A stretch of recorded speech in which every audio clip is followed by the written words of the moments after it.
What's up, old school homies? Let's go into why certain surfboard shapes are more collectible than others. This is tough because there's upsides and downsides to each surfboard shape as far as collectability goes. And it kind of starts out with the longboard. These are the earliest boards that we were kind of making because longboards kind of paddle better, catch waves easier. They figured it out early on that the longboard was kind of the way to go. And over time, I think people are pretty much going back to the longboard. As you get older, alright, it does go by age too. Younger people do like the shortboard and older people like the longboard. And it switches around, but it's kind of like a street bike versus a cruiser.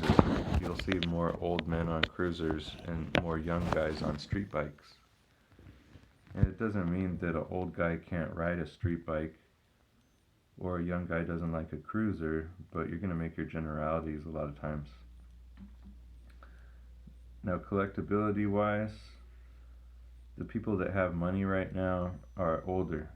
So, some of those boards that us younger guys don't even recognize, uh, 50s and 60s, 70s boards, a lot of the older guys have the knowledge of what that is, and they're paying the money to get, some of the childhood stuff that they wish they could reel back in.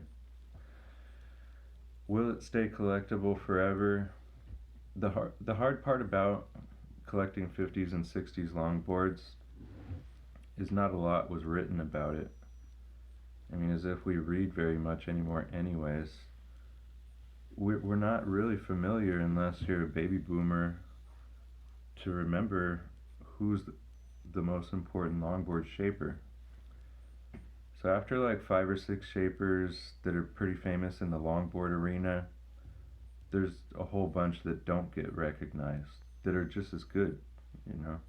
Maybe they didn't shape as many boards, or maybe they're just from a long past time, As time passes by, what are you going to find out about a surfboard shaper? A lot of times I look online and try to do research, and not every shaper has like a whole biography about them and a history of their shop and all that.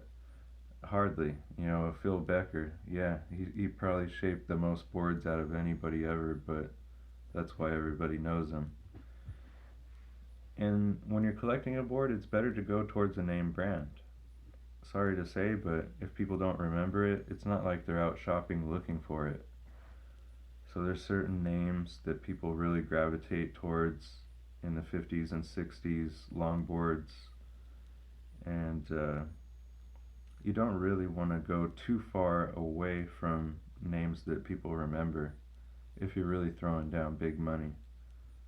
Because longboards, here's the problem, they pretty much top out at around $1,200. You don't see them like pricing much higher unless it's in perfect condition and it's made by a famous shaper.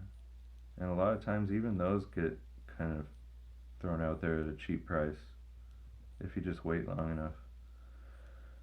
So 70s come along, boards get shorter, but there's also a few different things that came out of the 70s. We made short longboards called fun boards, which is what I rode when I was a kid. Those are really neat because they're not as cumbersome as a longboard to carry around or put in your car or ride around on the wave. Like, you don't have to make long, wide turns. You could do some cutting on this fun board. Also, the gun board. The gun board is basically made only for large waves, and it's pointy, sometimes pointy on the front and the back. Typically, fun boards will be pointy on the back, but kind of like round at the top, like a longboard. Gun boards and fun boards have their own little pitfalls. The gun board is for a big wave rider. Now, if it's a modern big wave rider, he's really not going to go back in the past to try to find something to ride. If people are putting their lives on the line, it's kind of like people that ride dirt bikes. They want the dirt bike that came out that year, or I got this shape for this spot. They're really more anal. They're not just going to pick out an old classic gun board and try to see what it does. It's too dangerous for them to try to figure all that out. They're just going to hang it on the wall if they're going to use it. And a lot of the older gun boards from Hawaii are really sought after. But if you have an old beat up gun, it doesn't make it valuable. Like, I've got a few of them I bought for $20, and you're just kind of left with something that's not as beautiful as you wanted it to be. I mean, if you're not going to hang it on the wall, and plus no one's really in the market for it, it falls in a bad spot. And the fun board kind of gets pitched as a beginner board, which lowers the price of it. Fun boards are good for kids. And, if you're a collector, like a serious collector, you're probably going towards like a serious vintage longboard or like a serious shortboard.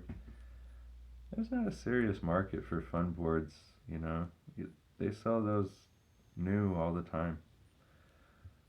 Shortboards, ooh, that's a crap subject to go into. There are so many shortboards. I could throw a stick out of my window and I'll probably hit 10 or 12 of them. Don't pay more than $300 for a shortboard because they only cost about $400 new. It's small and it's pretty easy to shape compared to a longboard. Longboards cost double the price. Longboards aren't worth double the money because they're double as hard to store. But shortboards, dude, it has to be pedigree, condition, and older, like, for it to be collectible. It's tough to get a shortboard pretty collectible. Because shortboards, they just get consumed a lot of times. People say, like, after a certain amount of years, the stringer will get a little bit less stiff and it's not performance driven anymore. Shortboards are very performance driven, so people want interchangeable fins and all kinds of shit. Those shortboard guys, they once you go past the 80s, because here's the problem. Collecting in the 70s a shortboard, yeah, that's collectible. Collecting a shortboard in the 80s, it has to be like pretty airbrushed and funky or in really clean condition. And a pretty famous shaper, or else people aren't going to know what it is. And if they don't know what it is, they ain't really shopping for it, So there's your pitfalls. Longboards are too old, a lot of times in bad condition, and they're hard to store. The knowledge of longboards, it's just not there as far as finding it on the internet. The boomers, they're going to collect all of those because they have the money, and I'm pretty much out of the league of collecting 60s, nice stuff most of the time. 70s is a way better place to collect. A lot of the boom came in the 70s. Like 60s surfing wasn't even that big of a thing. In the 70s everybody tried to make more surfboards, but they were still high quality. We were taking fiberglass cues from boat making, and those things were pretty much boats as far as how thick the fiberglass is. And that leads to being more collectible. They don't have as many pressure dings. In the 80s, gotta be careful. That's when the materials start getting cheaper and a lot of pressure dings start getting in the board. When you stand up on an 80s board, you can make a dent in the board every single time you stand up. I mean, my board that I had in the 80s was totally covered head to toe with pressure dings, and that's gotta affect the collectability. As far as any era, watch out for the boards that aren't airbrushed and are just turning yellow or brown. It's really hard to break it to people that they're less collectible, And I've seen some stuff that really tempts me, and I just try not to buy it.